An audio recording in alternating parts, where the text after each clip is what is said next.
بسم اللہ الرحمن الرحیم۔ پس حروف کوئی دل کی واردات نہ تھی، پس حروف کوئی دل کی واردات نہ تھی، سو خوش خطی سے ہی تحریر خوش نما کر دی۔ جس طرح علم زندگی کے لیے ضروری ہے، اسی طرح علم کے لیے خوش خطی ضروری ہے۔ علم کے بغیر زندگی ادھوری ہے، خوش خطی کے بغیر علم ادھورا ہے۔ میں ڈاکٹر عبدالمجید ساغر آپ کے سامنے اس وقت موجود ہوں۔ میں نے ڈاکٹریٹ تک تعلیم حاصل کی ہے، کئی کتابوں کا مصنف ہوں، اور پاکستان کے ساتھ ساتھ ہندوستان میں بھی میری تحریریں شائع ہوتی رہتی ہیں۔ زندگی کی خوبصورتی انسان کے اعمال سے ہے، اچھے اعمال سے انسان کی زندگی خوبصورت بنتی ہے، اسی طرح علم کی خوبصورتی خوش خطی سے ہے۔ میں نے پرائمری کلاسز میں داخلہ لیا تو پرائمری کلاسز سے ہمیں ہمارے محترم استاد جناب حامد درویش صاحب نے دست شفقت ہمارے سر پہ رکھا اور ہمیں خوش خطی کی راہ پہ گامزن کیا۔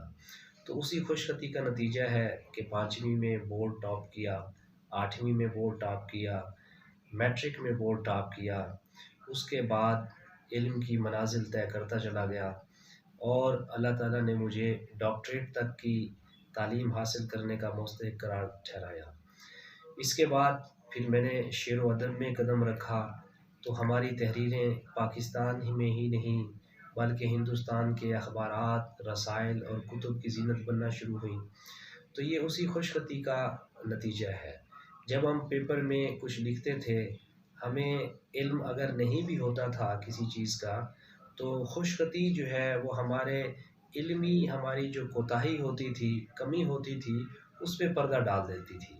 تو یہ خوش خطی اتنی ضروری ہے جس طرح انسان کے لیے سانس ضروری ہے، تو اچھے اور صاحب علم کے لیے خوش خطی بھی ضروری ہے۔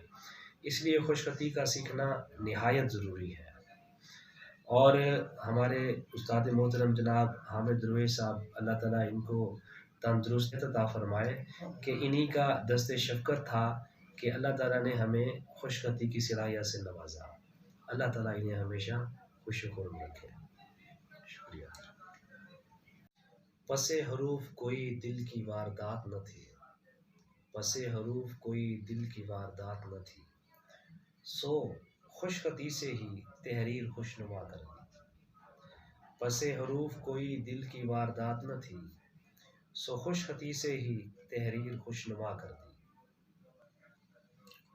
ڈاکٹر عبدالمجید ساغر صاحب انتہائی فرما بردار، لائق، بہت زیادہ محنتی ہیں۔ اللہ تعالیٰ انہیں دن دگنی رات چگنی ترقی عطا فرمائے۔ اللہ تعالیٰ ان کو صحت دے، مزید کامیابی دے۔ انہوں نے محنت کی، آج ڈاکٹری کی ڈگری بھی لے چکے ہیں اور اس وقت ایجوکیشن آفیسر بھی ہیں۔ اللہ تعالیٰ ان کو مزید ترقی دے۔ قیمتی وقت میں سے وقت نکالا اور میرے پاس تشریف لائے، بہت بہت شکریہ۔ جزاک اللہ خیر۔